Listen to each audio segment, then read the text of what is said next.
This 75 gallon was an amazing deal that's going to look fantastic in the fish studio. And I'm just playing around with some concept ideas to see how to balance shapes and colors. And I'm really wanting to accentuate that Japanese style screen in the background. I love all of the right angles. The Marine Land aquarium light comes with a night light that really highlights the features of the Asian cookware. Simplistic, minimalistic design that we're going for on this 75-gallon build. If you recall from a previous video, the inspiration came from a mock-up tank we did at the 15-gallon size, and we discovered that Asian cookware was going to be a good-looking element to include in a large concept goldfish tank. So you can see we've got the air bubble wall. We do have the Asian cookware. We're using some minimalistic tiles as a substrate. And there is a still photograph of the black moor that we included, which is absolutely stunning. So let's get started on this build. First of all, I want to anchor the plants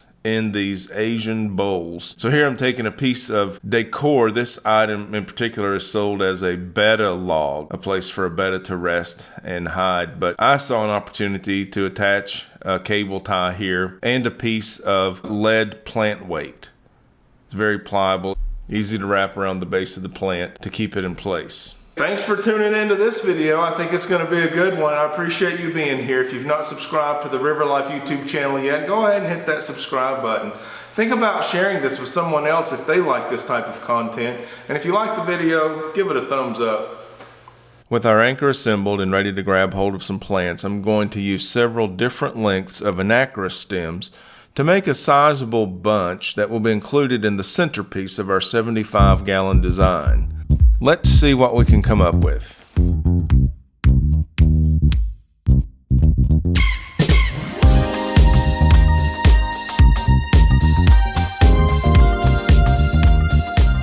Well, that's even better than I expected. It's time to fill this tank up using the old coffee maker pitcher trick so as not to disturb the substrate.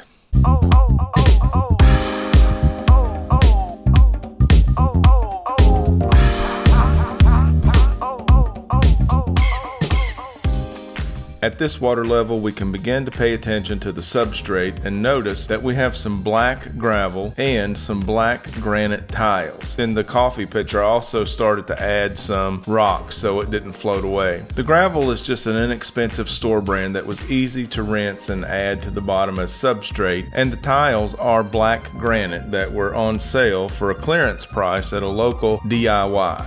I'm going to go ahead and remove that coffee pitcher so as I don't have to get my entire sleeve wet later. As this aquarium tops off, we can still see very clearly that nice design on the screen behind the aquarium. This thing is really shaping up. I think it's going to be quite photogenic. We still have to prepare another couple of pots with anchored plants. Let me show you how I decided to do this. I used the weighted bottom from a sponge filter, which was easy to drill through at the base, and still, if I decided to use it as a base for the sponge filter again, its function was not harmed. With this hole drilled, it was easy for the next step where I used a cable tie to hold the plants under the substrate and not allow the goldfish to easily rearrange them. This was easy enough to do and very inexpensive since I had the parts on hand. The base for the sponge filter is meant to be submerged in the aquarium, so I have total confidence that the water chemistry will not be compromised using it as an underwater anchor. Cleanup here was a breeze, and it was on to the next step, which was to add another one of those weighted plant bands, attaching it to the cable tie. Putting this assembled apparatus into the pot and then covering with the fluval stratum substrate, which is good for the plants, and then topping it all off eventually with the black aquarium gravel that we're using as substrate. And now we'll bring that aquarium water up to temperature, and it is go time.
And just like that, our aquatastic goldfish dreams with Asian inspiration are coming true in this 75-gallon setup with some minimalistic, stylistic hardscape that allowed us to use Asian cookware as the feature hardscape. This totally legal design was both affordable, creative, and so much fun to put together. I can't wait to do follow-up videos including adding a filtration system and of course buying some beautiful goldfish. Stay tuned.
If you like this video, please hit the like button, and if you're not a subscriber of the River Life YouTube channel, please consider subscribing. Ring the notification bell so you don't miss when we upload new content just like this. Thanks for watching this one, and I hope to see you again on the next one. Until then, why don't you get out there and see it, love it, and live it.